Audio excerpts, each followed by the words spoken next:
Dan. Dan? Yeah.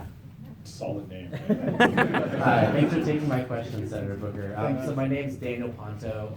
And I'm an ACLU voter, and issue I really care about is immigrant rights. Yes. So I'm part of the Indonesian immigrant community here in the seacoast of New Hampshire. We have a fairly large community here, and I've seen firsthand how the policies under Bush that continued under Obama and continue now under Trump have directly affected my community. And I've seen, families and individuals who are very close to me, seen them on Sunday one day and then never saw them again because they were deported. So I'm wondering, as president, would you support a short path to citizenship for dreamers, aspiring citizens, and those escaping oppression and violence? And what else would you do to ensure that the 11 million undocumented people in the U.S. are protected from deportation? Thank you very much. So, this is going to be a theme I say over and over again. Whatever affects one American directly affects us all indirectly. And not having an immigration policy that affirms our values, as in fact moral vandalism on our values, is unacceptable to me.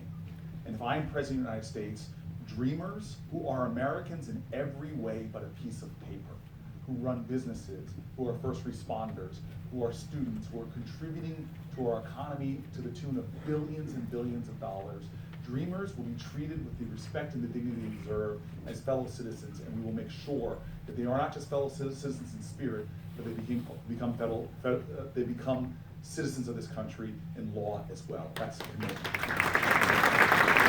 But let me go again. What affects anybody directly in this country affects us all indirectly. When ICE turns its attention, not from the serious criminals, people who are threatening our safety, but towards law-abiding families. We've seen this in New Jersey, ripping families apart. What does it do to American citizens when you take their grandfather and deport them? What does it do to American families when you take a spouse and deport them? That is an affront to our values, it's an affront to the Americans who depend upon that family member, and it's weakening us as a country. This nation that has been built strong by immigrants, we need to get back to having pathways to citizenship for the immigrants that are here in an undocumented fashion. And we need to get back to our values that we will not be a country that separates people, separates families, rips parents away from children like we're doing right now. And worse than that, it affects us all. In Newark, we found out that once the Trump administration started going after immigrants in this way, it put a chill on immigrant communities. Literally, our businesses started declining. People were going to their cafes. Here's one. Talk about my safety.